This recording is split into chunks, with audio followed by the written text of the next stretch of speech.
All right. Okay, so GLMs.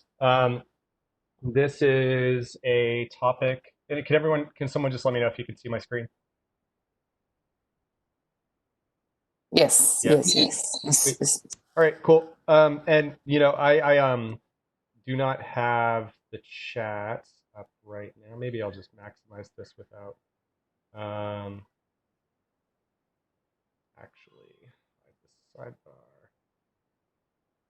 sidebar. Yeah, we'll go full screen. That's fine. So I can't see the chat window when I'm in full screen, so just use your mic to interrupt with questions, okay?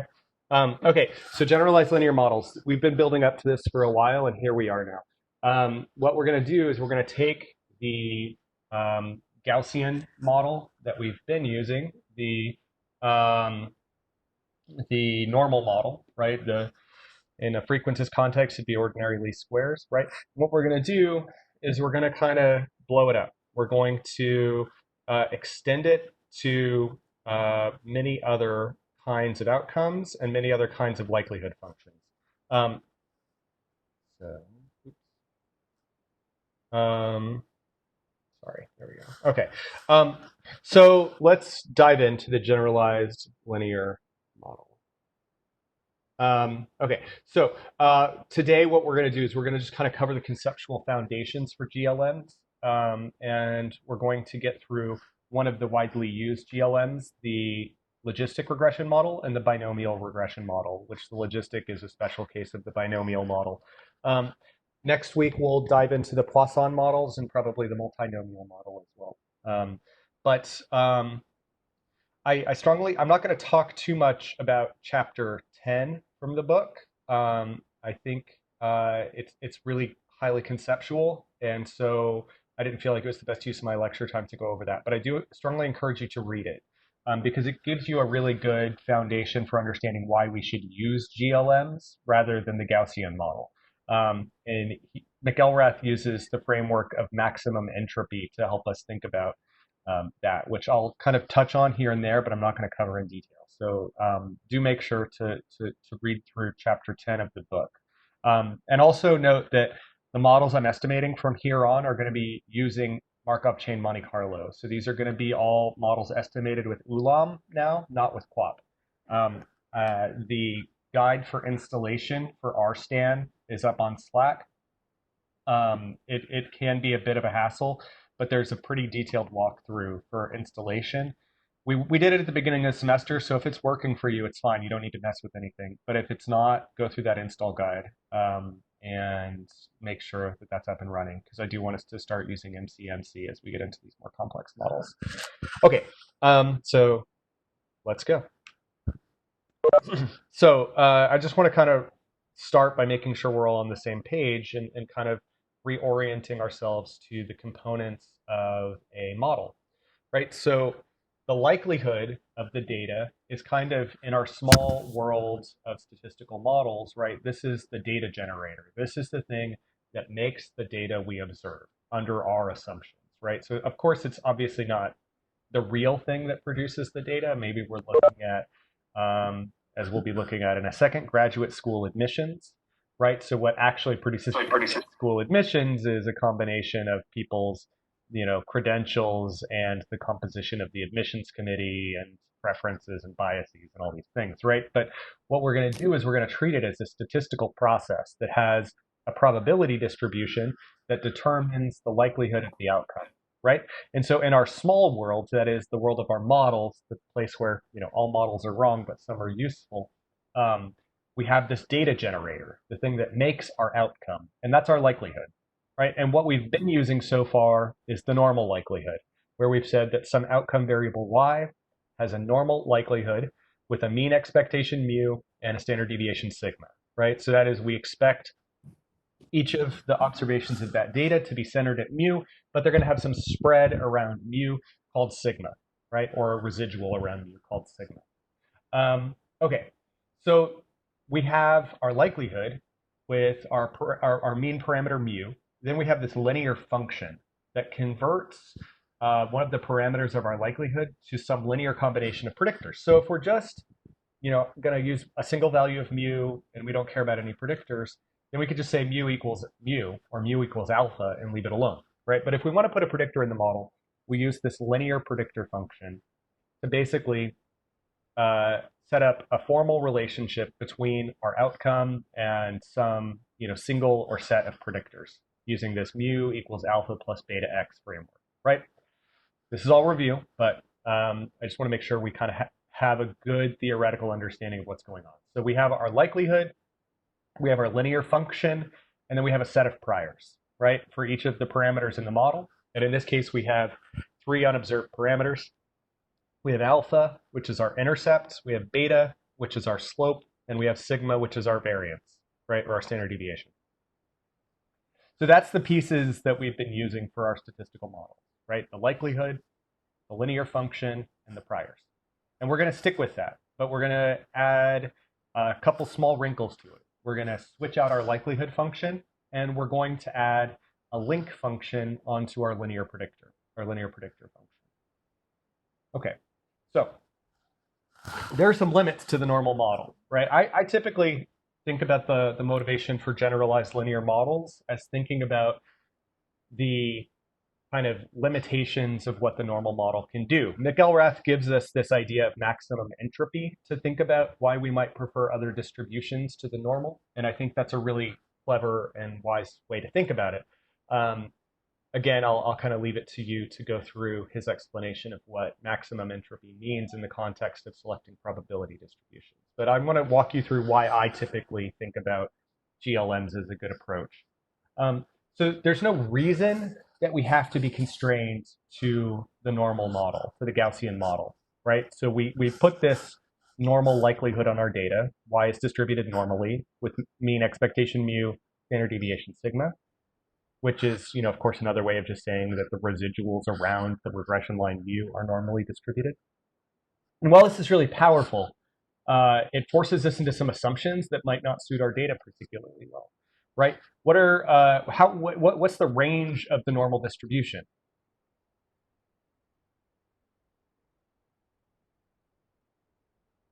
So if I have a normal 0, 1 variable, what's the theoretical range of that distribution? 0 to 1.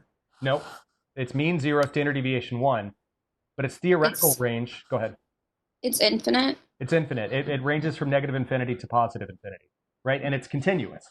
So it can take on values between minus infinity and plus infinity. Now, of course, values far away from 0 are very unlikely, but they're possible, right? And if I drew a billion draws from a normal 0, 1, I would see minus 100,000 at some point, right? I would see incredibly extreme values at some point because while they're unlikely, they're not impossible, right? So the normal is unbounded, right? It's unbounded across minus infinity to infinity, and it's continuous. So that means you could have infinitesimal kind of divisions. So we can draw 0, but we could also draw 0.032456, right? If you just do R norm 0, 1, you're going to get a chain of 14 decimal points, right?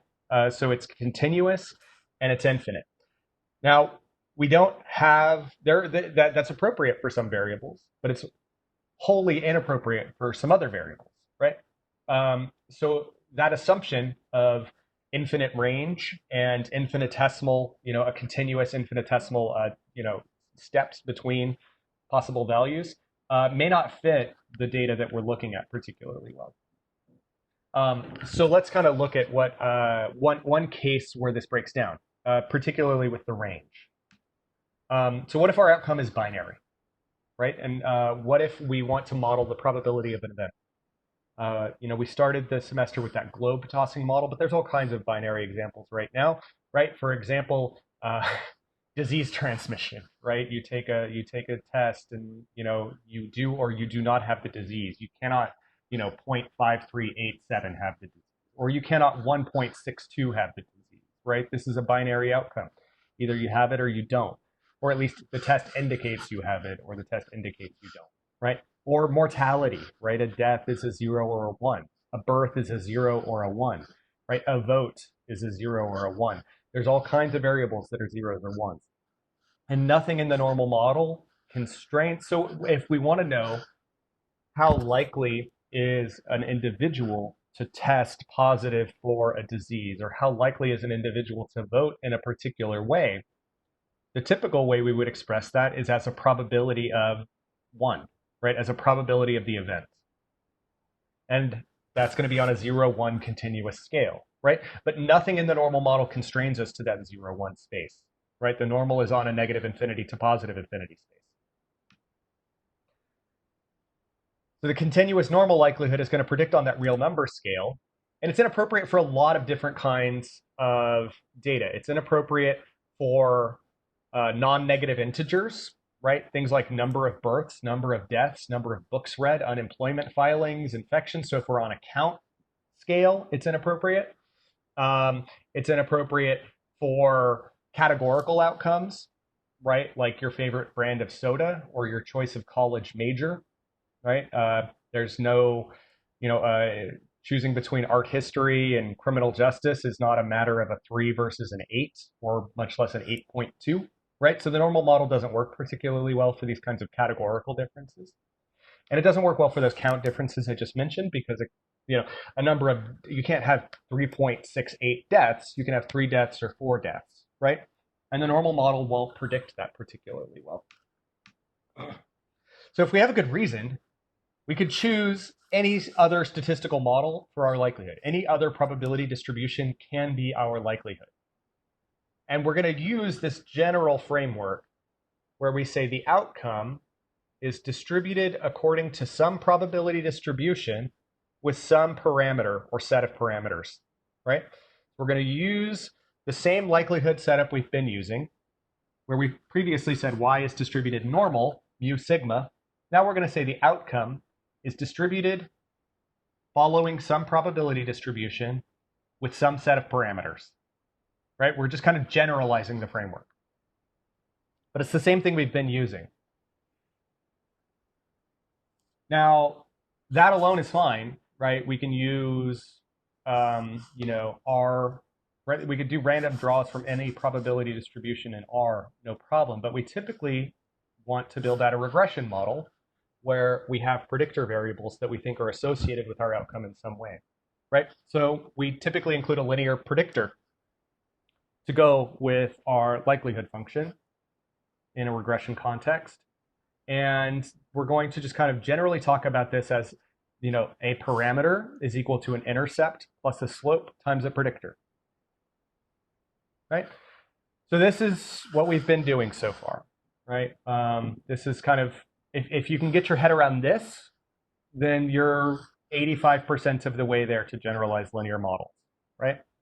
This is the key, is that we're going to take that normal distribution and swap it out for something else. But it could also be normal, right? A GLM could also be normal. We could use the normal. We could use any other likelihood function. And then we're going to mess with our linear predictor just a little bit to make sure it scales appropriately for the distributions we're using. Okay. So what if we want to map our linear predictions? So, right, if we have this binary outcome, and let's say we're working in we'll get to the binomial model in a second, but we have a binary outcome, and what we want to know is the probability of the event. So a binary outcome has a single parameter, right? P, probability, right? And so what if we wanted to say P, probability, equals intercept plus slope times predictor, right? Well, that linear function is also typically going to be unbounded, right? Where a line can range between negative infinity and infinity, typically pretty easily. It doesn't have natural bounds to it.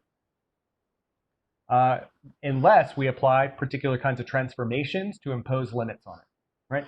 And so what we're going to do is map those linear predictions onto the scale we need for our parameter. And we're going to use what's called a link function to do that. So before, we had parameter equals intercept plus slope times times predictor. Now we're going to use a link function.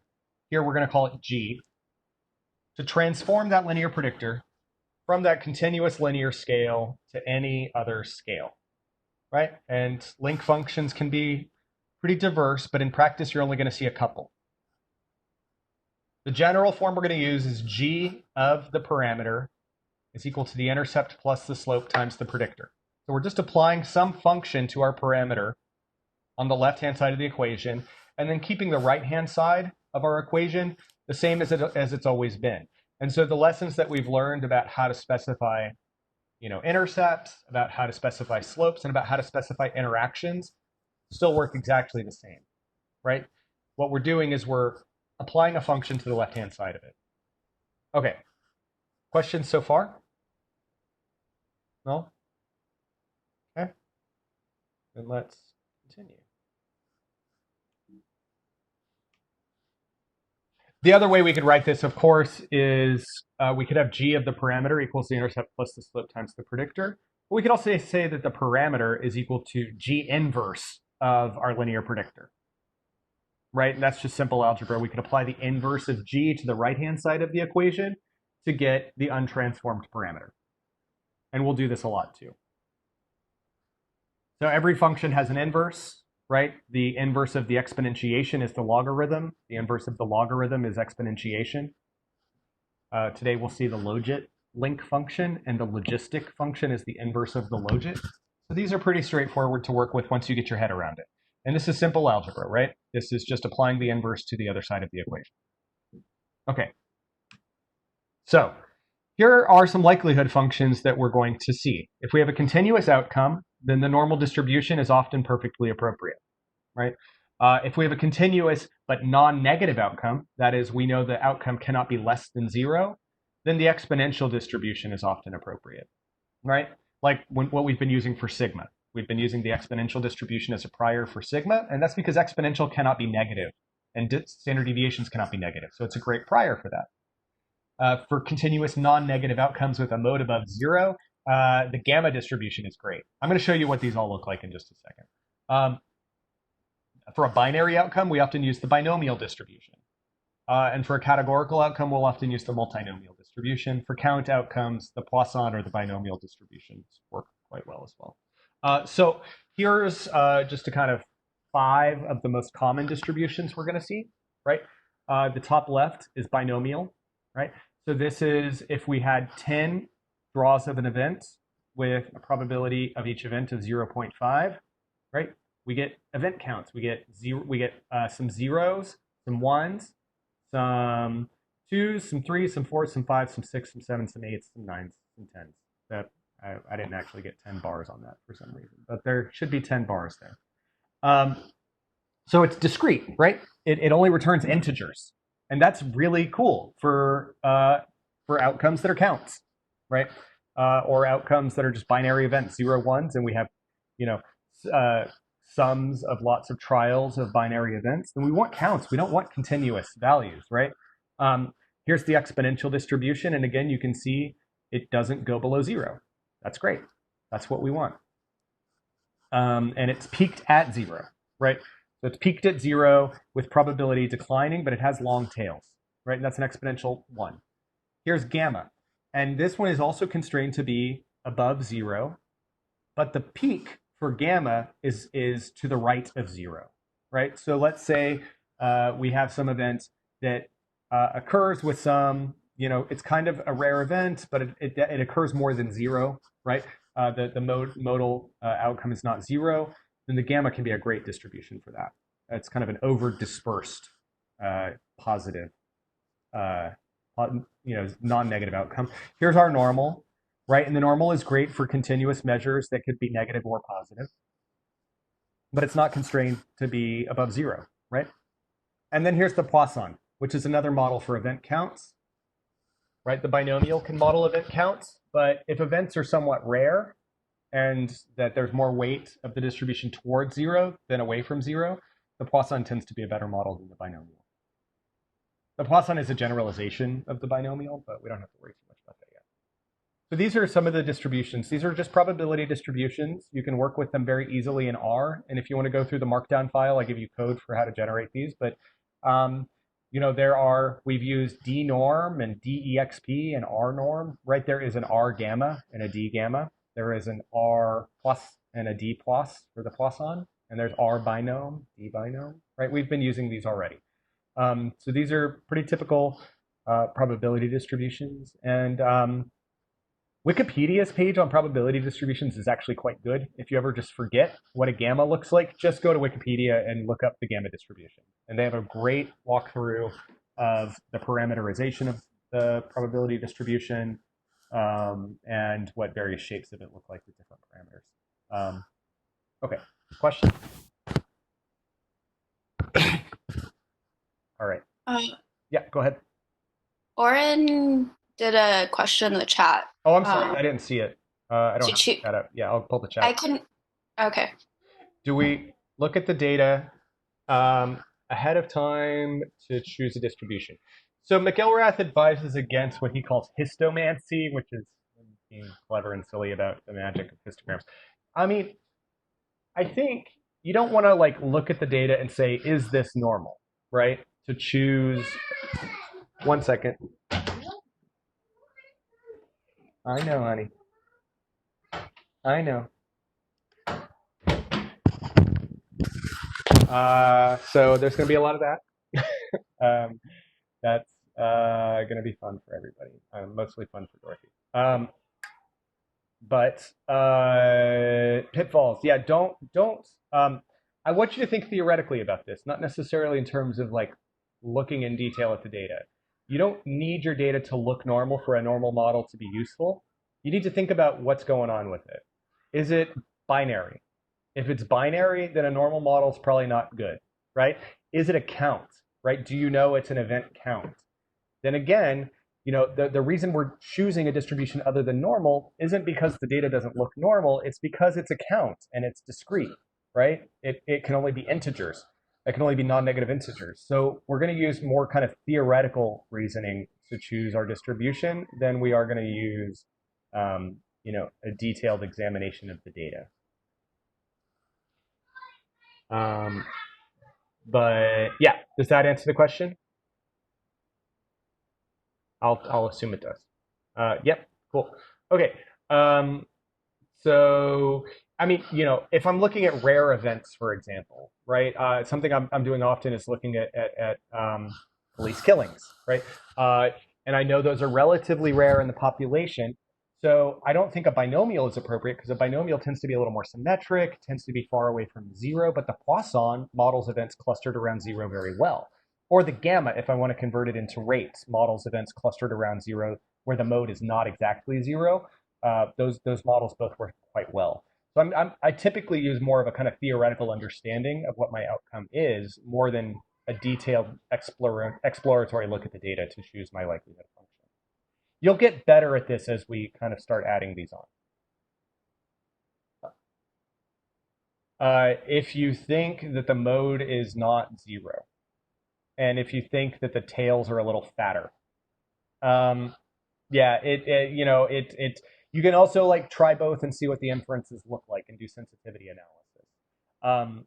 But yeah, I think usually you'll have, if you don't have a strong theoretical reason for choosing one over the other, then so formally gamma is a sum of exponential variables, right? So if we think that an outcome is the product of multiple events rather than a single event, then gamma is probably more appropriate than exponential. Exponential models single events very well. Gamma models events that are the sum or product of multiple events a little better. Yeah, but there's a lot that goes into choosing your likelihood. We're going to stick with the easy case of our data is binary, right? And in that case, our decision is a lot easier. And that's what we're going to use logistic regression for. So the data I'm going to use to start is some graduate school admissions data that you can download from that URL if you wish. You could just read it directly into R by plugging the URL in to read CSV, right? R can go on the web and pull data for you. And again, this is in the markdown file if you wish to follow along. It's fine if you don't as well. But this is what it looks like. We have admission as a binary outcome. Were you admitted or were you not admitted? We have GRE score. We have GPA. And we have the rank of the program. So we have 4 variables. we're going to use admit as our outcome, right? So admit is binary, right? And then we have one continuous measure in GRE, another positive continuous measure in GPA, and then a categorical measure for rank. It's an ordered categorical, right? Where 1 and 2 do have a fixed order, but we'll talk more about categorical measures later. Okay, so there's 400 observations in here. Here's a histogram of the data, just so we could get a sense of what is going on. In this case, the histogram is not the most compact visual. A table of admissions would be better here, right? Just telling me how many were admitted and how many were not. But this is fine. We can see that more people were denied than admitted. So you all have done very well to get admitted. Yeah, more admissions than not admissions. And so what I'd like to do is think about GRE scores. I want to think about whether GRE scores predict admission. So we're going to consider a linear regression model where GRE.S is a mean-centered and standard deviation scaled GRE score. So what I want to do is I want to take the average GRE score is going to be 0, and then higher than average will be, one standard deviation above average will be 1, one standard deviation below average will be -1, because GRE scores are on a arbitrary 0 to 800 scale, right? I think this is GRE math or something. I don't know, but so it also makes choosing priors easier because I don't know what the average is. So I'm just going to say, the average is defined by the scaling function. And so I'm going to say the average probability of being admitted is probably 0.5. I don't know. I don't have strong priors on this. Actually, looking at the data, we know it's lower than that, right? But I'm going to give really vague priors here. Alpha is going to be 0.51, right? So a normal 0.51 basically allows for negative probability and allows for probability over 1. So this is really, really vague, right? To say that the average person with an average, so the person with the average GRE score has probabilities that could range between 0 and 1 and even into impossible values. Really vague prior, right? Beta, I'm going to set to a normal 0, 1 prior. Just again, I'm being kind of using weakly informative or vague priors here. And sigma, we're just going to use that conventional exponential 1 prior. Because this is a normal likelihood with a binary outcome, we call it a linear probability model. You'll see these a lot in econometrics and in a lot of causal inference type stuff. This is a tool that gets used a lot in approaches that kind of depend on some of the assumptions of ordinary least squares regression. But I'm going to show you the limits of it. Okay, so because we know we're modeling admit as normal, right? So admit can only take on values of 0 or 1, but we're using a model that ranges between -infinity and +infinity, right? Okay, so we're already in a place where we're making some weird kind of modeling choices. So we're going to fit the model using MC. For those of you who missed lab, that's fine. You may not have experimented with the Ulam function yet. I encourage you to do so after, if you have rethinking loaded in and you can try this and run it, great. If it doesn't run, walk through that install guide. One thing about Ulam, and it's already eaten me a bunch of times, is you can't have periods in your variable names. Periods have special meaning in Stan, which is the C++ library that we're using to compile models. And so you need to use underscores or something else. You can't use periods. The model won't even run if you have a period in a variable name. Okay, so remember I'm going to scale GRE scores, right? So I'm going to difference GRE from its mean and then divide it by a standard deviation. And that's the same thing I would get if I used the scale function, right? But I'm just doing it explicitly. And also when we're working with Ulam and Stan, we want to return a small, we want to send Stan only the variables that we're actually using to model, right? So in this case, I'm only using 2 variables. I'm using admit and GRE. So I want to select those, right? And so now D only has those 2 variables in it. I also want to convert it into a data frame. Right now in tidyverse, sometimes things are in Tibble format, and that has been a little funky. here and there for me. So I'm just going to use as.dataframe to convert it explicitly into only a data frame and not a tidyverse data frame. Okay, and then here's the ulam, right? And this looks really similar to what we've done before with QUAP, right? The model formulation is exactly the same. The only difference here is I'm telling it how many processing cores I want to use and how many Markov chains I want to estimate. All of your computers have at least 2 cores, and 4 chains is not going to take that long. Now, the difference when you're running these models is your computer's going to hang up. It's going to freeze for a second, right? And it could take as long as a minute, 2 minutes for the model, because what it's doing is it's sending your code, it's translating it into the Stan language, and then it's sending it off to Stan to compile and sample in C++, and that takes a little while. So the computer will hang for a second when you do this, and then you'll get messages about sampling, right? You'll get messages that the Markov chain sampler is running. And you'll get like a whole screen of output that tells you about whether the sampling was successful. But that's more or less the only difference from using ulam and using QUAP, right? You got to be a little careful about your variable names. And if you want to just confirm whether or not it's working on your machine, I give you some walkthroughs on the Slack for how to do that using the help file. Any questions? No? Okay. So another difference when we're using MCMC, right, is that we now can get a whole lot of diagnostic information about whether our model ran successfully, right? And if you're wondering, well, why the hell don't I just use QUAP instead of MCMC? This seems really complicated. You're right, it is really complicated. The reason we're going to use MCMC is that, remember, quadratic approximation assumes a pseudo Gaussian shape, a pseudo normal shape, and then approximates the shape of distributions by going at various points of the distribution and approximating a normal curve and approximating the curvature of a normal at that point. But what if our posterior distribution isn't normal? Then QUAP isn't going to perform particularly well, right? And we're going to get really quickly to posterior distributions that are not normal. So we're going to move away from the space where QUAP will work well, and we need a tool that's a little more sophisticated to estimate those kind of more bizarrely shaped posteriors that will be especially prominent when we get to multi-level models. Now, with increased complexity comes a little more sophistication in terms of thinking about what we're doing. So here's some diagnostics we can look at to understand whether our model ran successfully.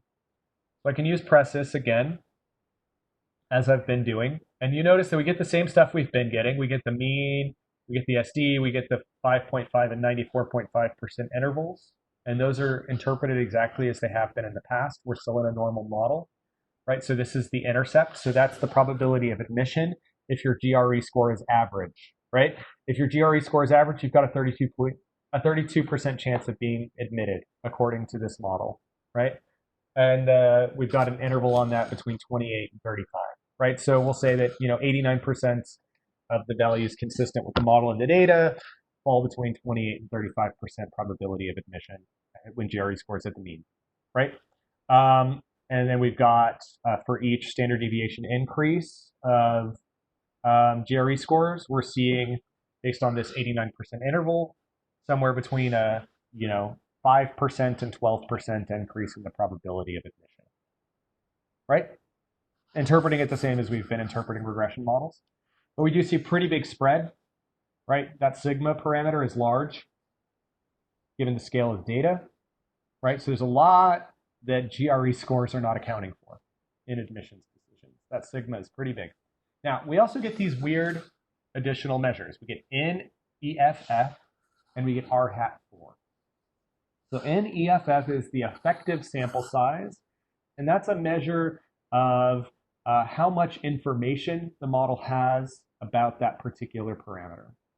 Now, what we want to see is NEFF being close to the actual numbers of samples that our MCMC algorithm drew. And in this case, it drew 2,000, right? I ran 4 chains, and each of those chains has 500 samples in it. That's 500 warm-up samples and 500 analytic samples. And that's what we're focused on. So if I've got 4 chains, I've got 2,000 samples. And this ineffective is relatively close to 2000, right? So that's okay. Sometimes it'll be higher than the number we actually drew, and that means that the model has a ton of information about the location of that parameter. R hat is a number that we want to be close to 1, right? The closer it is to 1, the more confident we are that our model converged appropriately. If all this sounds like nonsense to you, it is kind of technical nonsense, and you're not supposed to understand it particularly well. Just know that when that NEFF is small and that R hat is far away from 1, then your model may not have worked, right? And chapter 9 gives you a lot of detail on these algorithms and on the diagnostics for these algorithms. I'm not going to spend a ton of time on it today. We also have this funky trace plot here, right? So trace plot is something we can run anytime we've got a model estimated with RStan.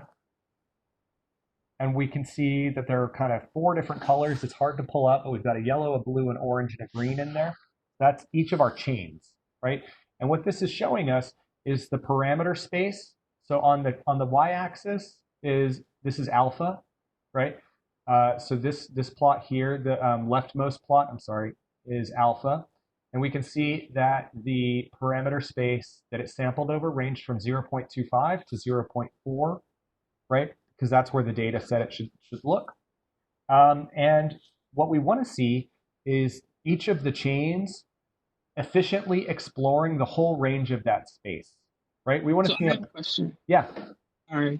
When you said the NEFF has to be small, is the range like infinity range, and what's small? How are we defining that? No, we want It's like, NEFF to be as large as possible. oh, as large as possible, Yeah. even then. Yeah. So we want the effectiveness. So what it is it's a measure of basically how much how much information did we get about that parameter based on our sampling. And so we drew 2,000 samples, right? Got it. But Okay. RStan is saying I actually got the equivalent of 1,700 samples for alpha, right? So Hmm. I may not have enough data to efficiently estimate this, but it's still large enough that I'm okay with it. If your ineffective is like Okay. under 100, then you've got problems. Okay. Then you probably don't have a good estimate of your parameter. But that's just basically Got it. information. It's a diagnostic tool that you can use to think about the quality of your posterior estimate. The Okay. higher it is, the better off you are. And it should be close to the actual number of samples you drew. And if you use the defaults, then each chain is going to give you 500.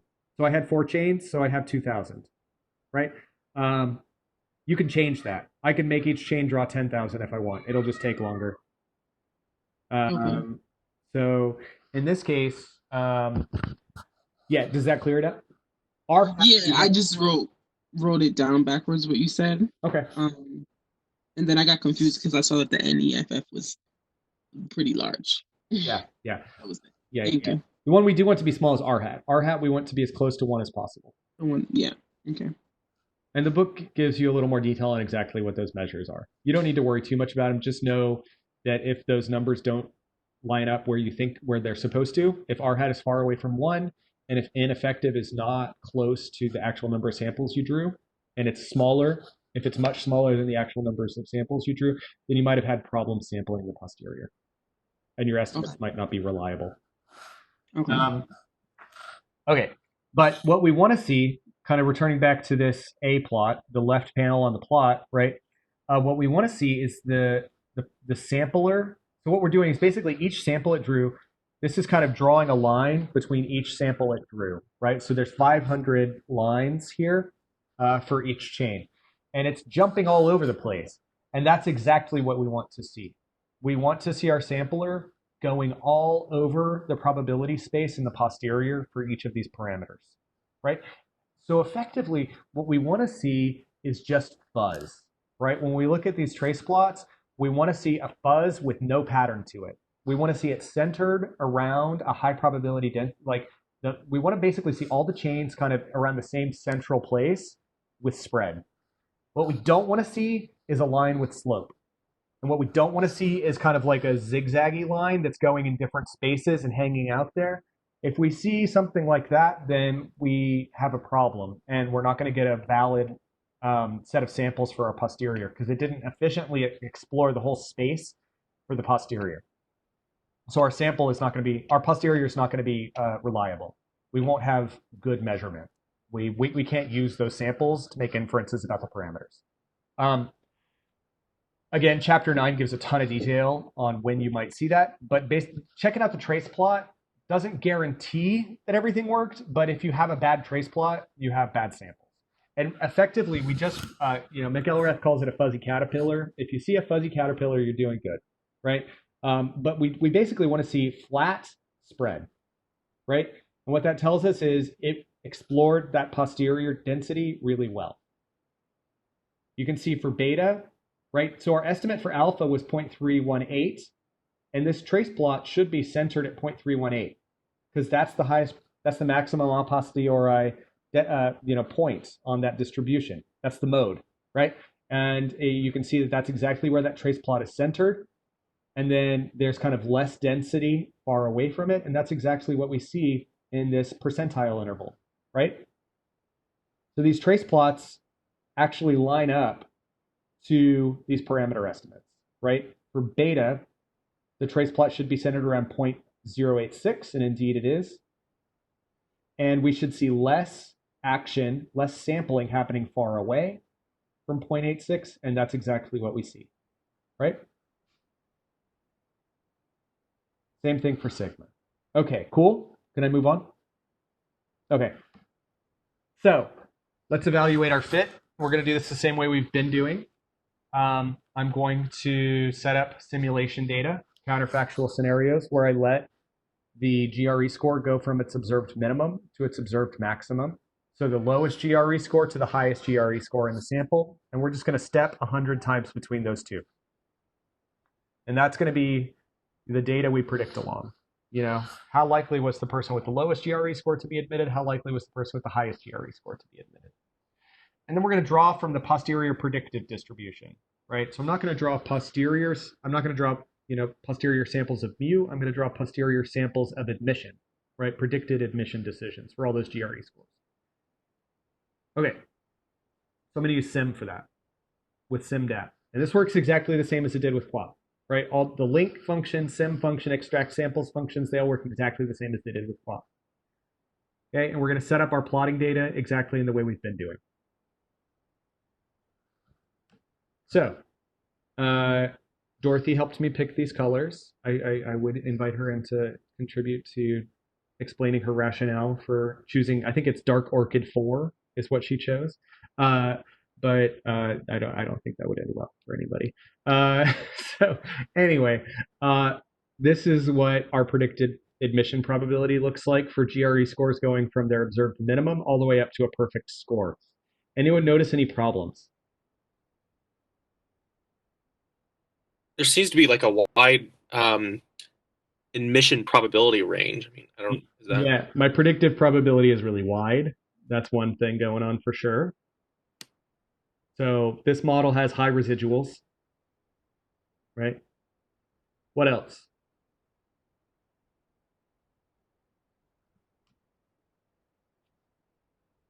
Now someone tell me what's wrong.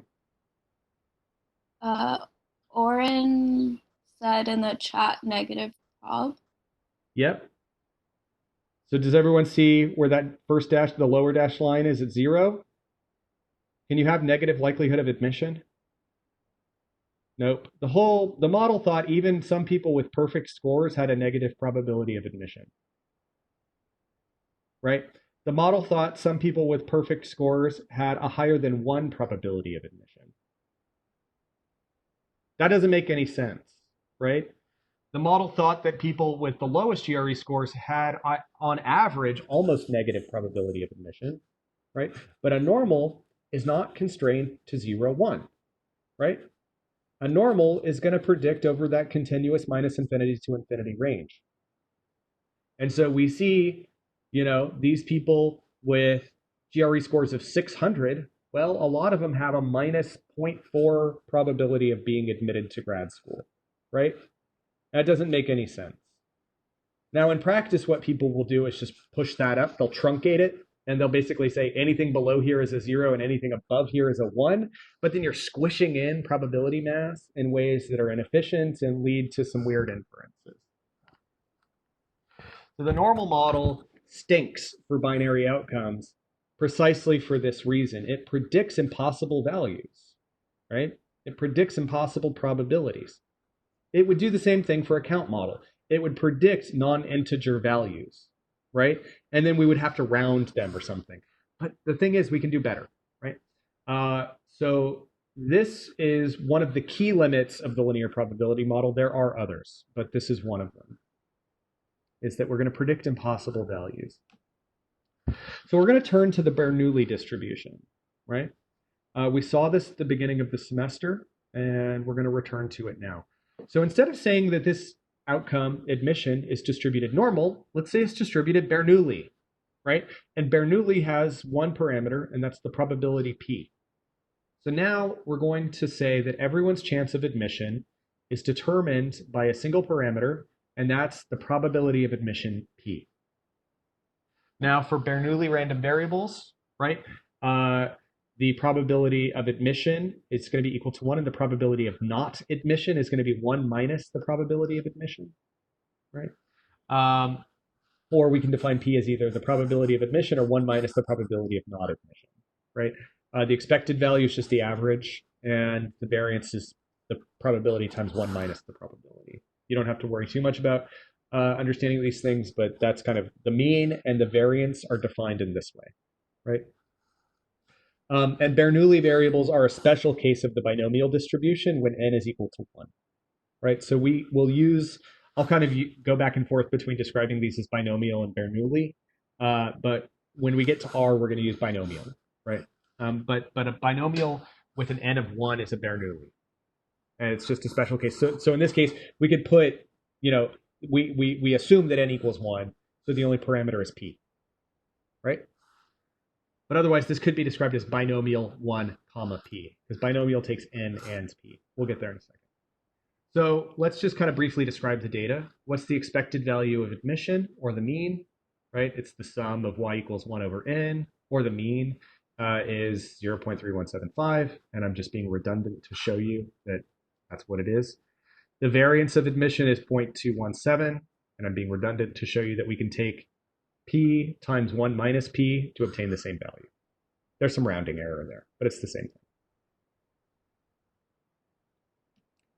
Okay, so let's move into modeling.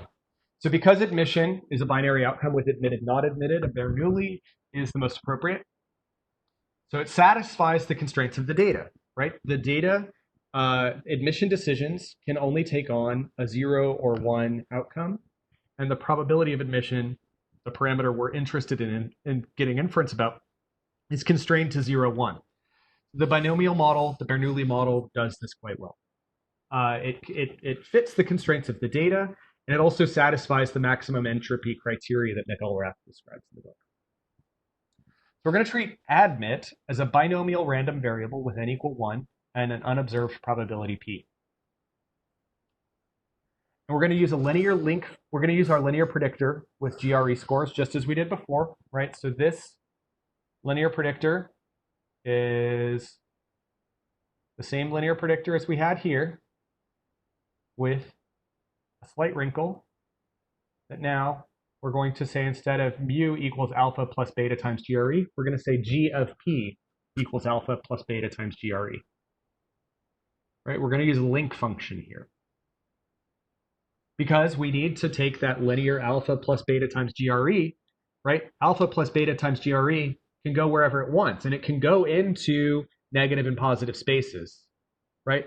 So what our link function is going to do is it's going to constrain the parameter to the band of possible values. And the function that's going to do that for us is the logit. So what logit does is it translates our continuous linear function onto a 0, 1 probability space. So the logit has values that, so logit, I kind of wrote this backwards. Logit actually can go from negative infinity to infinity, but the inverse of the logit goes from 0 to 1. So what the logit of P is going to do is it's going to translate a probability variable into a continuous variable, right? So we calculate the logit as the logarithm of P over 1 minus P, and it takes on this shape, right? So what we do, so let's say we set X to be a probability sequence between 0.01 and 0.99, and we're going to take steps of 0.01. And then I'm going to calculate the logit of X as logit X over 1 minus X, right? That's the definition of the logit function. So it's going to take this probability X, and it's going to convert it into a continuous variable, right? So what we want to do is we want to have a way to take something continuous, turn it into probability, or to take probability and turn it into continuous, right? To turn it into unbounded continuous. So here's our probability sequence, and here's logit of X. Let's plot those two against each other, same way we've been doing. And we can see here on the x-axis that I've got my probability values, 0 to 1. And on the y-axis now, I have a -5 to +5. So what the logit function did is it took probabilities close to 0 and made them negative. Probabilities less than 0.5 become negative on the logit scale. Probabilities above 0 become positive on the logit scale. Now, what we're typically going to be looking at is not the logit function, but the logistic function, the inverse, right? Because what we want to do typically is take our linear predictor and convert it onto a probability scale, right? We don't typically want to take our probability and blow it up onto, at least when we're visualizing things, right? Our engine for estimating the model depends on this logit function. But when we're doing interpretation, we're typically going to use the inverse of the logit to walk that continuous predictor onto probability. So let's look at that. But everyone clear that what we have here on the x is probability. What we have here on the y is the logit of the probability, and that's continuous on -infinity to infinity, right? Very low probabilities mean negative large values. Very high probabilities mean positive high values. Yeah? This is what that link function does, is it takes a bounded variable and it unbinds it, right? It allows us to work with a line, right? We can still keep working with lines, is effectively what this link function is letting us do, is letting us keep using the tools of linear regression. That's why we need these link functions. Okay, here's the logistic function, or the inverse logit. Okay, so the logit inverse, and you'll often, when this is where the name logistic regression comes from, is from the use of this function, right? We'll take our linear predictor -infinity, infinity, and scale it onto the 0, 1 probability scale. So here, I'm running x from -7.5 to 7.5 and stepping by 0.1. The logit inverse is just of x is defined as 1 over 1 plus the exponentiation of -x. You don't need to memorize these formulas. There are rethinking has a logit and inverse logit function built in, and I'll show you how we don't even actually need to use those directly. But I'm going to define logistic of x. So here's x, right? Here's the logistic of x, or the inverse logit of x. And let's plot them against each other. So x ranges from -7.5 up to 7.5. And what we can see happening is that for extreme negative values, right, the logistic function is mapping it onto close to 0 probability, right? For extreme positive values, the logistic function is mapping it onto very high probabilities. Anyone else notice anything distinctive about this distribution, though?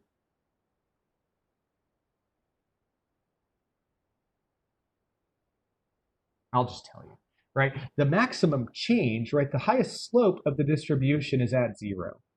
So what we see here is for a 1 unit change in x now, which is a change on the scale of our linear predictor, because we're working on inverse logit when we think about our parameters, a 1 unit change in x does not give us a constant change in probability, right? So if I'm near the mean, a change in x gives me let's say, so this is a 2.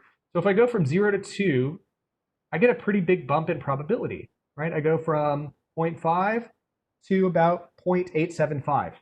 That's a huge change in probability for a 2 unit change in x. But what if I change x by 2 units again? If I go from x equals 2 to x equals 4, now probability rate goes up by about 12 points. Before it went up by about 37 points, now it goes up by 12 points, right? We have a non-linear relationship between x and our outcome probability, right? So when we use generalized linear models, we cannot interpret a unit change in x leading to a unit change in the outcome in the same way that we do in a normal model.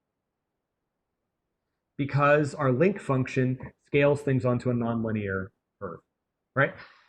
What this means is that when I'm at a very high probability, if I'm at a 4 on x, if I already have a very high likelihood of the event, adding more probability only gets me very narrowly closer, right? So if I go from 4 to 6, I go from like 98% probability to 99% probability, right? Similarly, if I go from -4 to -6, I go from like 2% probability to 0% probability, or 0.001% probability, right? But again, if I go from 0 to -2, my probability drops by 30 points, right? So the change in probability we get when we're here depends on the actual location of the initial probability, right? And this is funky, but this I want to drive home that visualization is absolutely key to understanding your models in these contexts, right? You can't read off the parameters and really understand what's going on in the model as easily as you could, because everything is relative to the baseline probability of that particular observation, right? The amount of influence our regression predictor has is going to depend on the probability for that observation. It sounds confusing. It is confusing. We'll get there. Okay, so we're going to use that logit link, but I do want you to just kind of, these shapes you're going to see all the time, right? And this is just the functional form of the logistic function. This is the functional form of the logit function. We're going to see these a lot. So kind of start to get your head around these S-shaped curves, right? These S-shaped curves are going to be everywhere. Yeah. So I just have one question here, just going back really quickly. The sequence, how did you define the sequence going from 7.5 to 7.5? So -2. Yeah. I just use sequence from equals to equals by equals. And those are the implicit first three arguments to sequence. So I basically, Right. I didn't specify length.out as I often do here because I don't really care about the length of it. I just wanted it to take small steps. Cool. Yep. But if you do questions SEQ on the console, you'll get the help file and it'll tell you what the arguments are. If we give it in the order that R expects it, we don't have to name the arguments. If we name the arguments, we can give them in any order we want.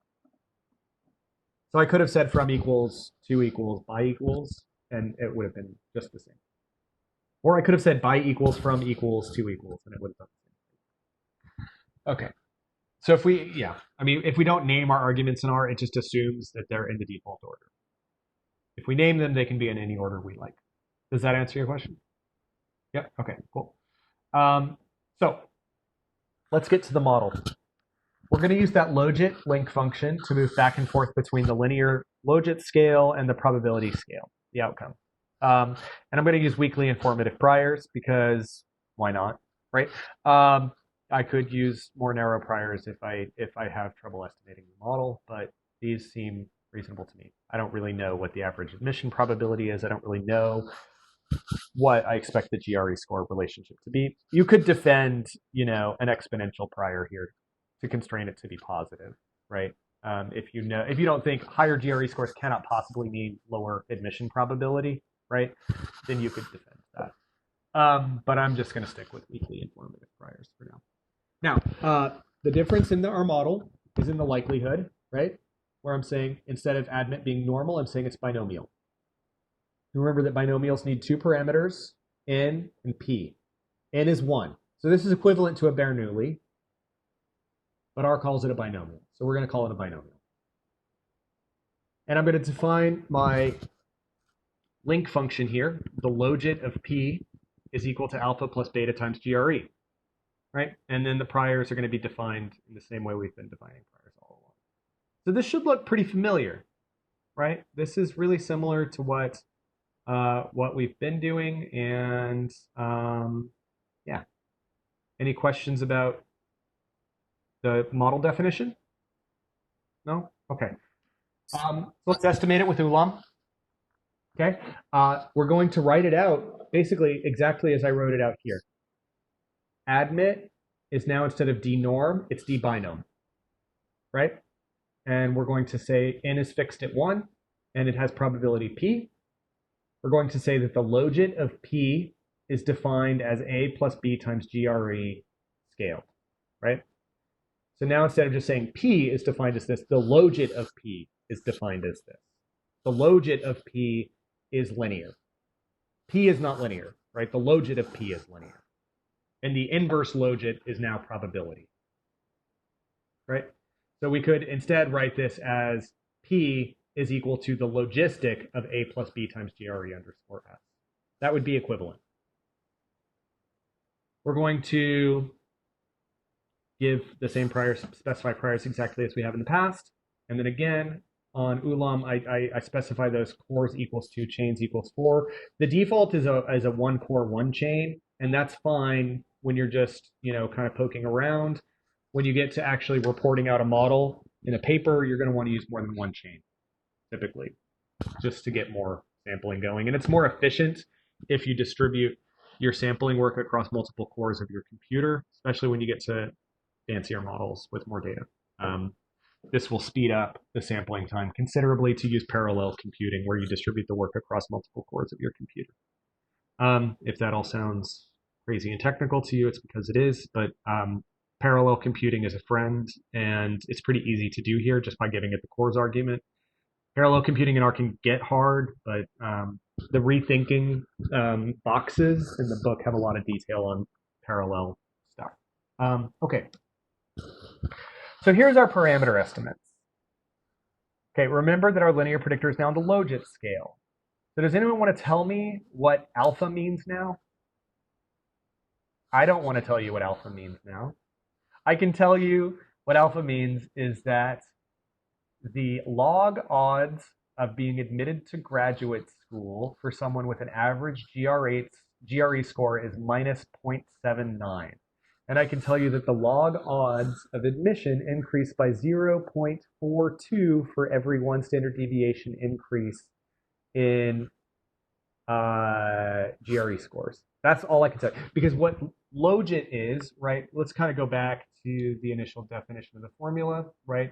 The logit is the log p over 1 minus p.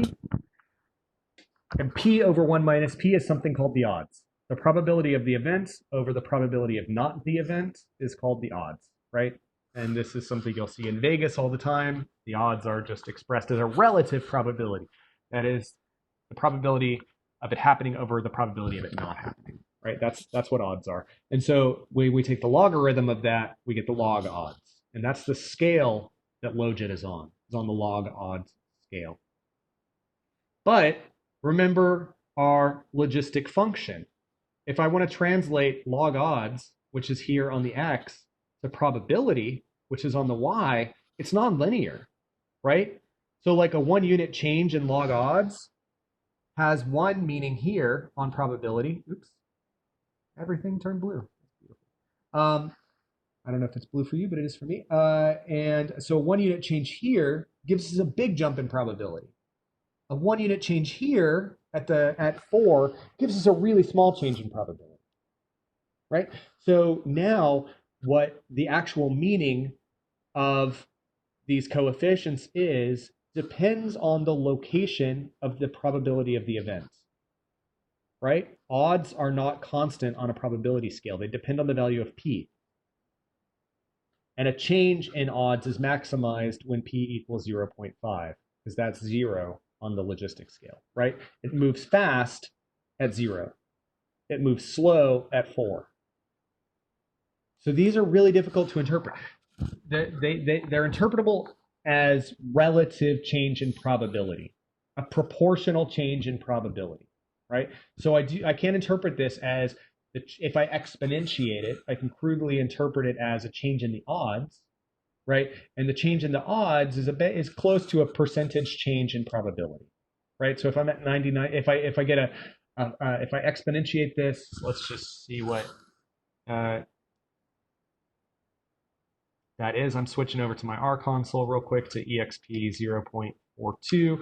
Okay, so that's like a 1.5. So it's saying your odds of admission go up by about 50% for a 1 standard deviation increase in the GRE scores.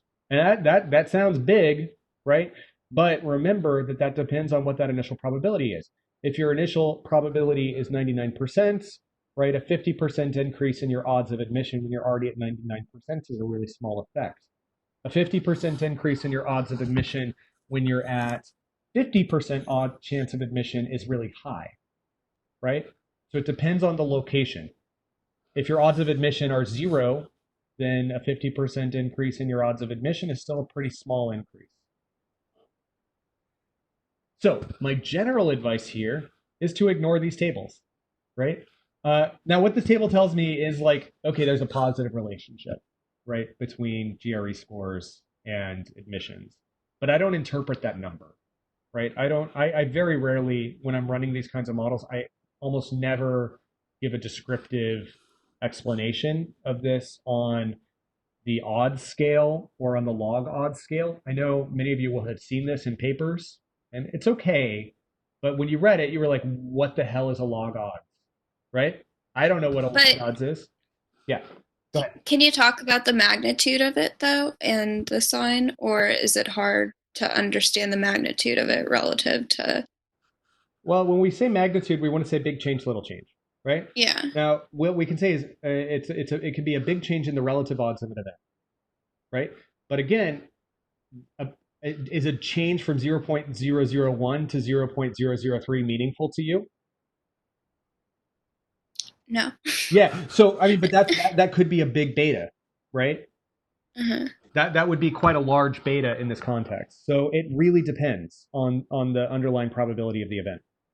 Okay. And sure, can you do it? Absolutely, you can do it. It's just a lot of math. And I recommend that you make life easy on your readers and always put things on a probability scale, because we understand probability a lot better than we understand odds. Mm-hmm. Because odds are relative. I mean, and you'll see this a lot, especially in biomedical research, when you look at pharmaceutical evaluations, when you look at, anytime you have an experimental treatment that's binary, like, did you get the program, did you not get the program? And criminology, we see this a lot too, right? Were you exposed to some program that maybe reduced recidivism? Well, the odds of recidivism declined by 50% after exposure, right? Well, if the odds of recidivism were 98%, right, or if the probability of recidivism was 98%, that might mean that the probability after exposure to the program went down to 95%. But 50% sounds a lot bigger than 95%, right? Or a 3% difference in probability, rather. So, I mean, it's easy to use these models to talk about big effects when the underlying effect might be small. And I just want us to be cautious about that. And I find probability to be far more intuitive than relative change in probability. Yeah, and that's what odds are. It's a relative probability relative to the underlying probability of the event. Okay, so that sounds crazy. That is crazy, right? But okay, so like just plug in the numbers, right? So if my probability is 0.99, right, the odds are 0.99 over 1 minus 0.99, and that's a huge number. Right? If my odds are 0.5, then it's 0.5 over 1 minus 0.5, and that's 1. Right? So anyway, odds are tricky to work with, and the log then becomes 0, and that's why the logistic function, right, has a value of 0.5 at 0, because the log of 1 is 0. But this is confusing, right? It's confusing. That's good. It's confusing. So I don't do this typically, right? I'm just going to move immediately to visualization. I'm not even going to show these tables in my paper. I'm just going to go straight to the visuals. So avoid over-interpreting those parameter estimates. You can say like, yeah, it's positive, but don't go too much into 43.2% increase in the odds ratio or whatever. We're going to use the inverse link functions to visualize on the scale of the outcome. So when I'm working with logit models, I always work on probability scales. When I'm working with count models, I work on count scales, right? So I'm going to translate my my regression predictions onto the scale of the outcome to make inferences. So this is the logit scale, just so you can see what I'm talking about, right? GRE scores, so this is untransformed, right? GRE scores go from -3 to 2, because remember, it's on a mean-centered SD scaled, right? So the mean is kind of high, right? And there's, people as high as 2 standard deviations above the mean, people as low as 3 standard deviations below the mean. And on the logit scale, this is linear, right? Because that's what our model does. It says on the logit scale, estimate a linear model. And we can see here that the log odds of admission range from -2 to just about 0, right? Which would be 50%. So even those people with the perfect GRE scores have about a 50% average expected chance of admission, right? That's what that tells us. But I find it much easier to work with this. I'm going to use, there's a lot of code behind what I showed you a second ago. You can see it in the markdown if you want. I didn't show it because I don't actually want you to do it that way. I want you to do it this way.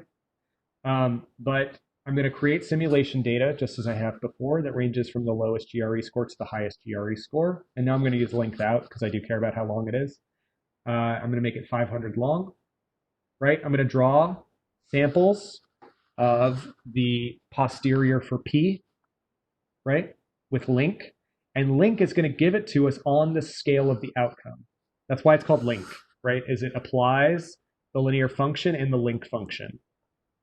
And so it'll give it to us on the probability scale. And then I'm going to calculate the mean and the PI just as I have before.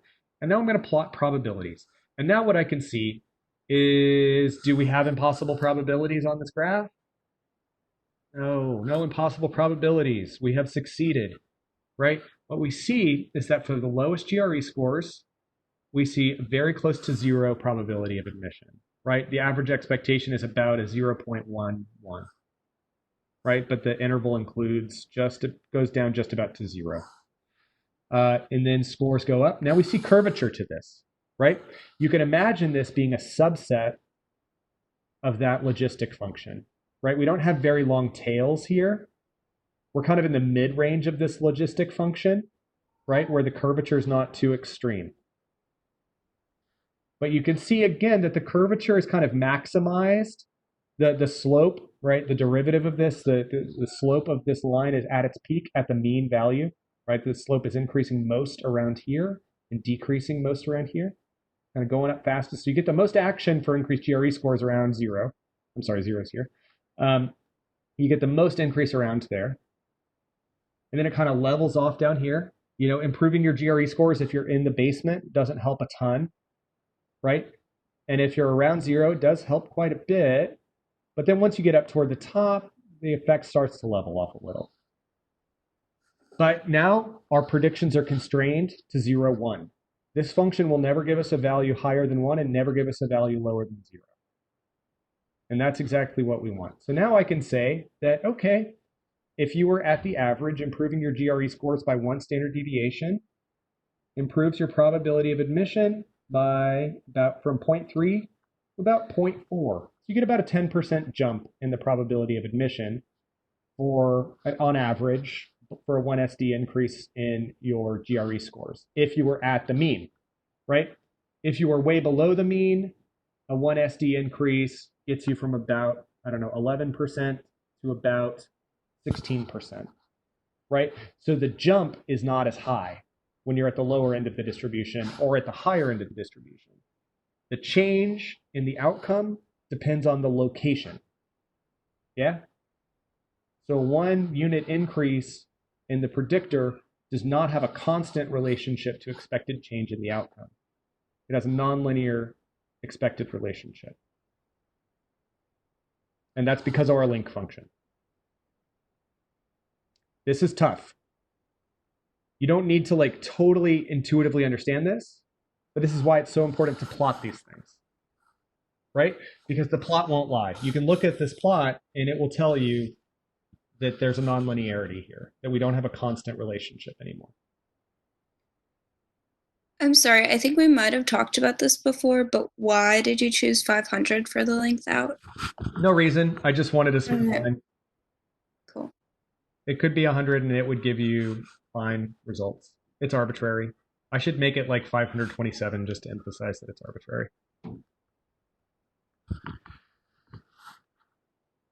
Okay. Any other questions on this?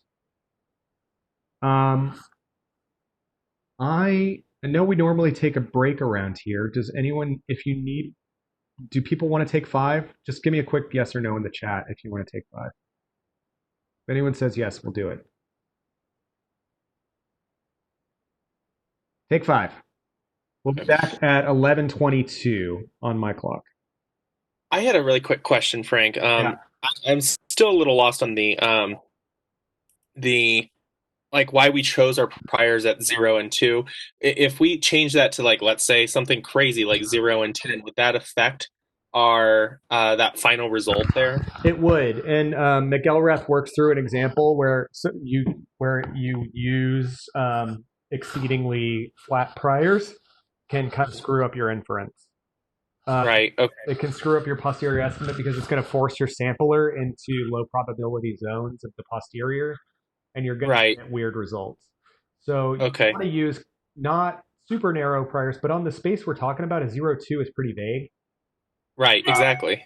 So using those are called weakly informative priors. That's what we want to stick with in general, is those weakly informative priors. Like they don't they basically say like incredibly extreme values are not likely, but they still allow for pretty extreme relationships. Right. Okay. I'm just trying to wrap my head around, like, in the homeworks in the future, there should be a reason why you choose particular priors. So 0 and 2 in this particular example represents weakly informative priors. Okay. All right. That's justification enough. Okay. You can say I don't have strong prior information, so I use what's sometimes called a regularizing prior or a weakly informative prior to just help my model work, right? To basically tell it to ignore extreme values. If my data is all over the place, it'll pull things in a little bit. But yeah, that's all the motivation you need. And a weakly informative prior is kind of the default. The only thing you need to think about is the scale of the data and what a 0-2 won't always be right if the data is on like a GDP per capita scale, which is measured in thousands of dollars. Right. Okay. All right. That's wondering. Dollars is really small. Right? Yeah, exactly. So it depends on the scale of the measurement of the variables. Okay. Okay. All right. Thank you. Yep.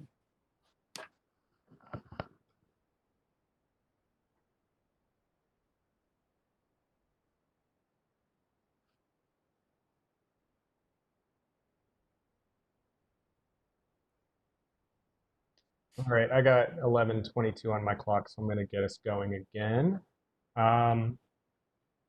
So, any questions in the meantime? No? Okay, cool. Y'all are great. All right. You're great. I think y'all are pretty great. Okay. This is, weird to teach like this, but here we are, and we're all hanging in there. Okay, so we can extend the binomial model, right? We use the binomial model here for n equals 1, right? We said, I just want to know this one person's chance of being admitted to grad school. I have, so we're going to basically treat each individual as our unit of analysis, but there's no reason that we couldn't extend that and make n not equal to 1, to make n greater than 1. To say instead, let's say I've got a count of the number of times some binary outcome happened.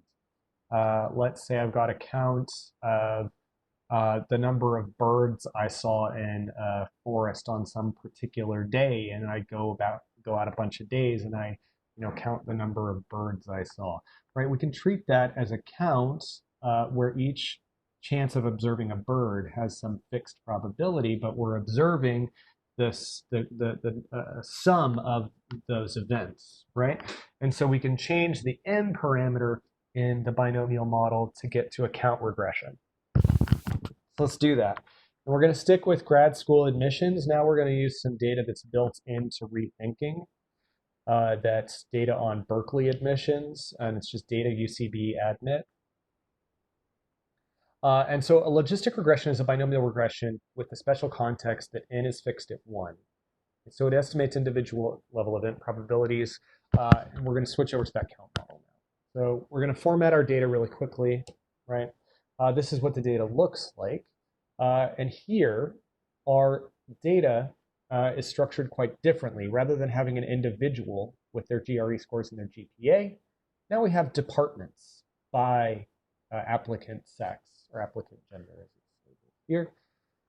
And so can anyone kind of tell me where my outcome variable might be coming from? I'm still looking at the probability. Here, my question is there sex discrimination in admission? Where's my outcome? It's not going to be proportion. So Oren suggests proportion admitted. And I could model that using an ordinary least squares linear probability model or something like that, or gamma or other kinds. I could model it as a proportion. That's not what I'm going to do. I'm going to use admit here to model it as a count, right?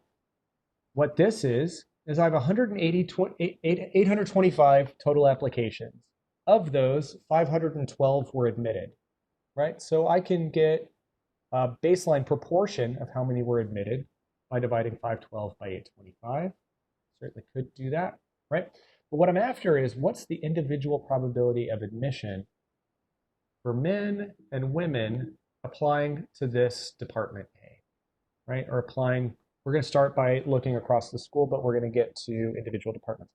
Now, what that admit is the sum of admission equals 1 for all of those 825 applications, right? Everyone see how we move from that individual binary into a count? We take those 825 admissions, each of them gets a 0 or 1. The zeros are rejects, the admits are ones, right? And so it's actually just 825 draws from a Bernoulli. But we're going to treat it as a binomial 825 with an unobserved p. Yeah?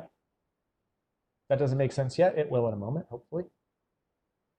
So here's just kind of translating it into proportions as Oren suggested, right? To think about it in terms of just, before we estimate a model, what do we think about just the observed proportion of men and women admitted relative to the total number of applications they submitted.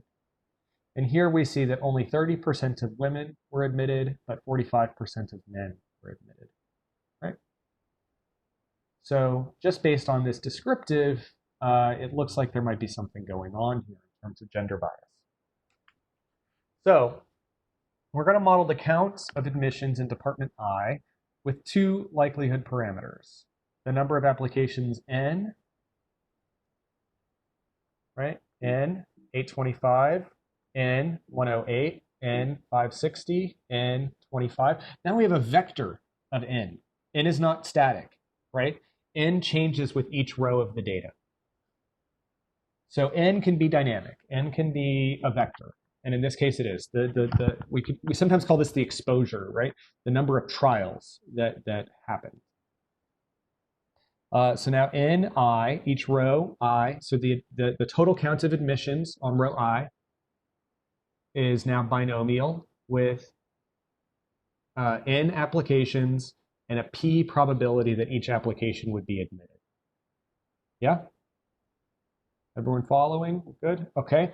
Now we're going to estimate this as our linear predictor. It's going to be logit of p, because n is known, right? We know n, we don't know p. Logit of p is going to be, we're going to get one intercept for women and one intercept for men. So we're just going to say, where are those intercepts? We're not adding any other predictors in at this stage. And alpha in 0, 1.5 is weakly informative, centered on p equals 0.5. Right? We're going to start with everyone's got a 50% chance of admission, but a normal 0, 1.5, right, is centered at 1 but has very wide tails on both sides. This is a weakly informative prior. Okay, so again, I need to transform and slim down. Because I'm at ulam now, I can't send it categoricals. I need to translate it into integers. With stand models, categorical variables need to be translated into integer indices. And so I'm going to do that. There's a couple ways I could do it. Here, I'm just going to say applicant gender is equal to female plus 1. So that's going to turn women into 2 and men into 1. Yeah, that's going to turn this variable will turn into 1, 2, 1, 2, 1, 2. Yeah? And then I'm going to select gender, admit, and applications. Because I only want the variables I'm going to run in my model in this slimmed down data frame. And it turns out it does work fine if you use the tidyverse functions. You may run into issues with it, and if you do, try using as list or as data frame. As McElrath does everything as a list in the book, and that's fine. I think that tibbles and data frames will work fine, but I'm kind of in uncharted territory using the software too. So if I notice any problems, I will post them. But for now, this runs. We're going to estimate our model just as we described it. Remember, we can use this bracket notation to estimate intercepts for different groups. Now, there's no reason I couldn't do, a group intercept and then like a male intercept and have like female as the left out, or have female in and male as the left out. But remember that if we do that, we have 2 priors that are different. We have like an overall intercept, and then we have additional uncertainty about the extra estimated intercept, and I'd rather have the same level of uncertainty about both. We're going to do it this way. And then cores and chains, as we've done. Those, again, you could do the defaults and just run 1 chain on 1 core, and that's fine. If you don't specify those, that's what it'll do. So here's my posterior on the probability scale, right? My posterior shows that men have a higher likelihood of admission, and there's my uncertainty band, right? I'm going to use a point range here because we have a categorical predictor, not a continuous predictor, so a line doesn't make any sense, right? So this point range gives me, those 2. In this case, I only have 2 scenarios. I have what's my expected probability of admission for women and for men. I'll use link, and then I'll set up my data as we've done in the past. Here, I'm just doing the apply functions inside of my data frame setup, and that's fine. And yeah, there we go, right? So we're seeing that men, according to our model, do have a higher probability of admission, and that our percentile intervals are relatively small, right? So it does look like women are getting admitted less often to Berkeley than are men. And here's another way we could think about it, right? We could think about this as a contrast. So here we can just kind of eyeball it and see, yeah, there's a gap there. But a cool thing about Bayes is we can actually just directly subtract the posteriors from each other, right? So we can take all those estimated probabilities of men's admission, we got 1,000 of them. We can take the estimated probabilities of men's admission, we got 1,000 of them, and just subtract them from each other, right? To get the difference in expected admissions, along with an interval around it, right? And that's often what we're after. We're after what's the difference in these 2 groups.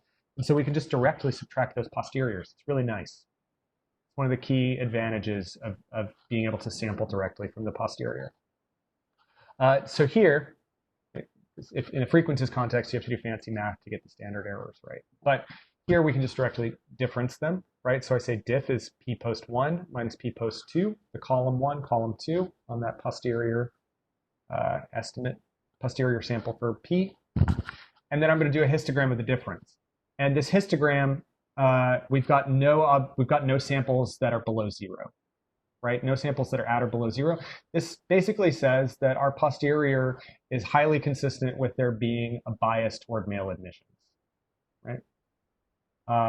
We can say on average the difference is about, right, like about 1.5, 1.45, right? That's where that histogram is centered. And there's some spread to it, but there's no 0 or negative spread on this. So the model is consistent with saying that women are less likely to be admitted than men. Go ahead. How do you, does it make a difference how you subtract it? No. Well, it would be negative if I differenced women from men. Okay. You just have to interpret it appropriately. Okay. Negative is fine if you say women have a lower probability of admission than men. The way I've interpreted this is men have a higher probability of admission than women. I differenced men's probability from women's probability. Okay. Either way is fine. Just make sure you're interpreting it correctly. It'll be symmetric about 0, right? Okay. But perhaps there's some other mechanisms going on here, right? Perhaps women are choosing to apply to more competitive programs. Perhaps it's the case that men on average are applying to less competitive programs and women on average are applying to more competitive programs. So women's lower rate of admission could be a function of the departments they're applying to. Maybe they're all applying to the med school, right? Maybe they're all applying to the law school. Maybe they're all applying to criminology, right?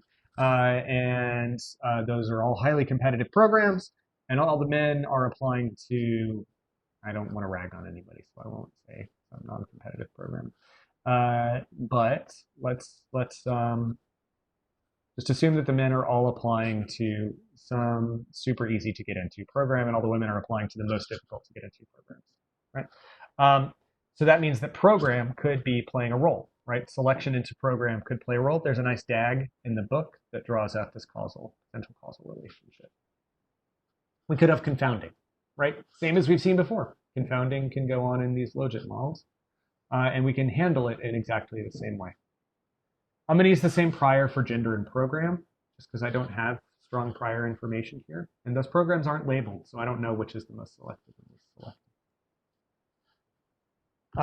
So before I did a transformation where I said applicant gender equals female plus 1, right? To basically say, so applicant gender equals female, it'll be 1, and then add 1 to that. So women will be 2, men will be 1.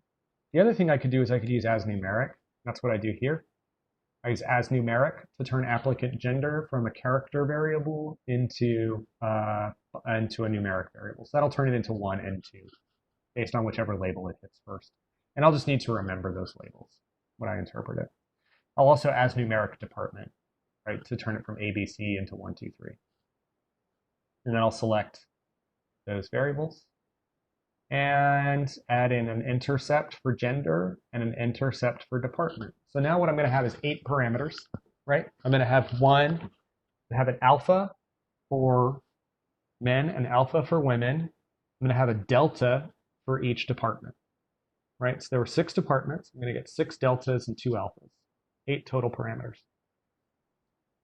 But I don't have to specify 8 priors. I can just specify 2, right? Because I want to map each of those. I mean, under the hood, it's going to pull those out into 8 separate priors. But we want to give each gender and each department the same prior. I'm going to increase the iterations here. That's the number of samples it's going to draw, just because you'll see a convergence warning if you have too few samples, too few iterations here. That's because we've only got 12 rows in this data, right? It's just not a big data frame. So if you turn the iterations up, and RStan will give you a warning that tells you to do that if it thinks it's a problem. And you can just modify iterations with this iter argument. Cool. So let's estimate the model. Here we go. Told you there'd be 8 parameters, and there's 8 parameters. Does anyone want to interpret that? I sure don't. So I'm not going to. But I do want to look at this ineffective and rhat, right? So the model's having some trouble with getting good information because I should have 2,000 samples, right? And my ineffective is around 700. That's kind of low. But that's really because I don't have much data. I have, only 12 observations, and I have 8 parameters. So I have a big degrees of freedom problem here. But that's okay. Typically, we'll work with more data. rhat's okay. And these trace plots look fine, right? So even if I don't have, so I might have some what this means is basically for like low and high, the tails might be unstable. McElrath talks about this a little bit with MC diagnostics. This is why we typically use narrower confidence intervals in Bayes than we do in frequentist models. where in a frequentist model, there's just a formula for how you calculate the confidence interval, but in Bayes, we're sampling, right? And for low probabilities, we may not have many samples that explored those low probability spaces. And so our inferences in, say, like a 99% interval can be really shaky because it'll depend a lot on the simulation. We'll get high simulation variance on those wider intervals. So that's why an 89% interval in Bayes is often preferred, just because they're more stable, right? The idea here is if I ran my model 3 times and I drew a 99% interval, the endpoints of that interval might be very different on each of those model runs. But for the 85% interval, those endpoints would probably be indistinguishable, right? Because there's more probability mass in the 85% part of the tail than in the 99% part of the tail. And the sampler's not going to go over there very often because it's a low probability space. That was maybe more detail than you needed. Do these trace plots look okay to you all? Do they look like fuzzy caterpillars? Do you want to pet them and get poisoned? Yes. Okay. Do not pet the caterpillars, but they look fine to me. They're exploring that space nicely. They're symmetric. They look concentrated around the mode. Importantly, all the chains are overlapping each other. Yeah? Cool. So let's visualize the results, right? I don't want to interpret this. You don't want to interpret this. This is a mess, right? But we can visualize it pretty easily. So what do we think about gender bias now?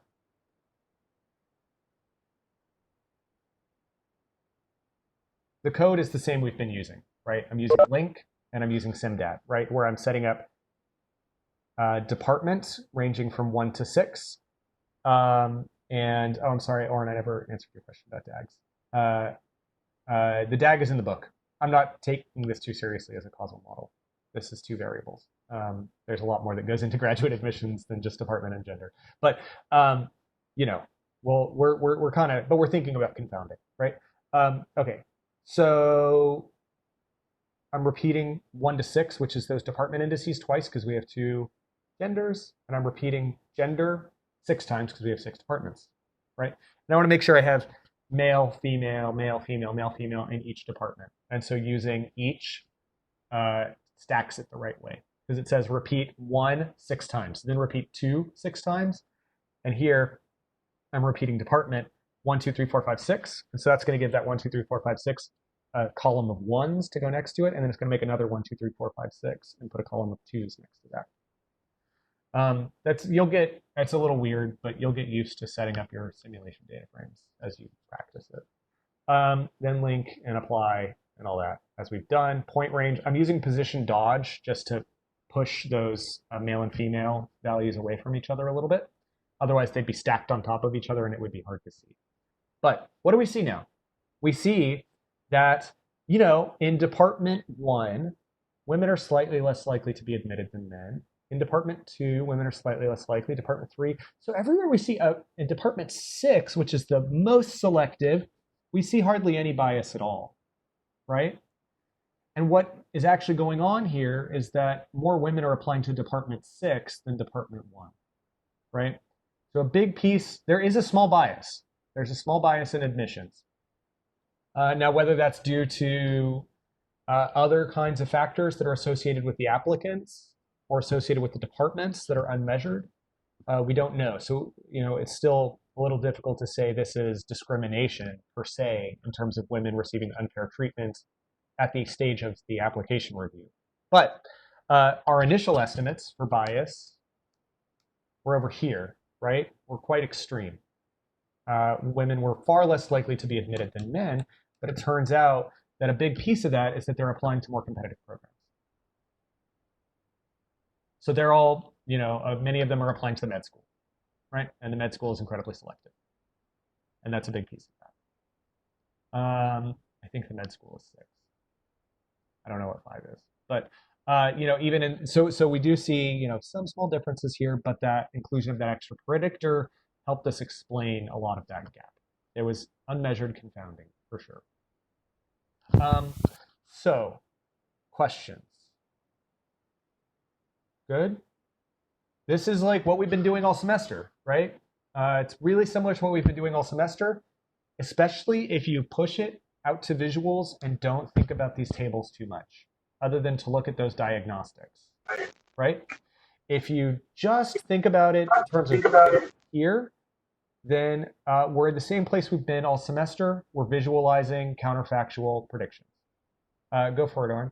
You can unmute yourself. So, looking at visual, and you had mentioned before. Actually, maybe type it. You're cutting out a lot.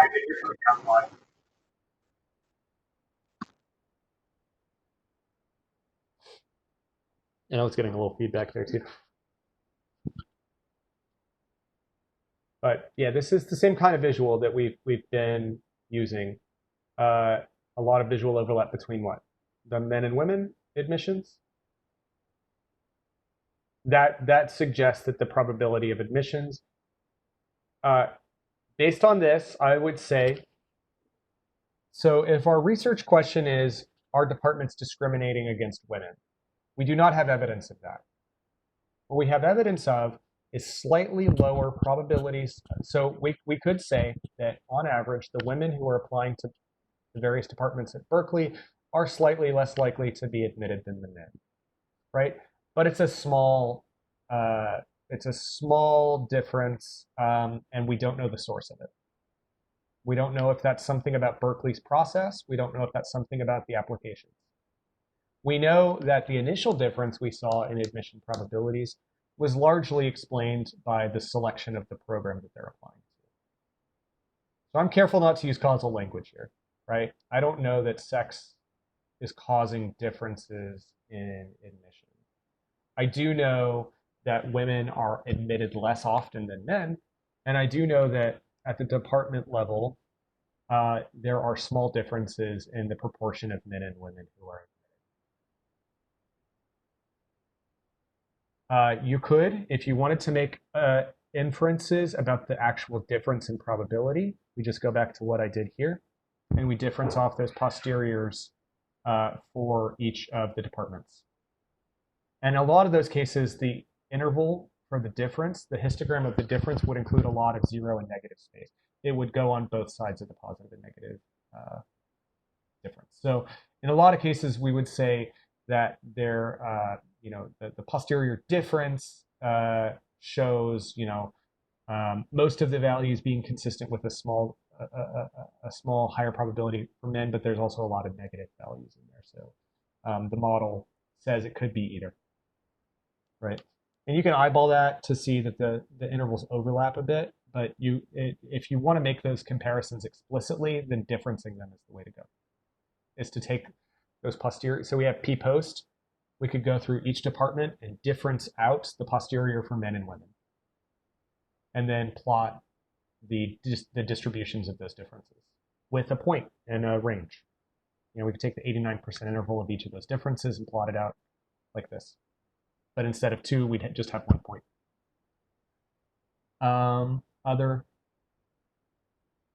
Or one plot with only, instead of 2 points per each department, 1 point for each department, where that point is the difference in a range. Lots of ways you could set it up. Okay, so any other questions before I get to conclusion? No? Okay. So GLMs extend the logic of the normal model to a wide range of outcomes. You can think about every regression problem as a GLM problem. The normal is a special case of the GLM. It just doesn't have a link function because it's already on a linear space, right? Or the link function, you could call it the identity if you wanted to get fancy and just say multiply it by 1, right? But GLMs are effectively, we can think of all regressions as, not all, but we can think of a very broad category of regressions as GLMs. And we use all the tools that we've been using in very similar ways to how we've been using them, with the caveat that our parameter values are now on nonlinear spaces and are much more difficult to interpret directly.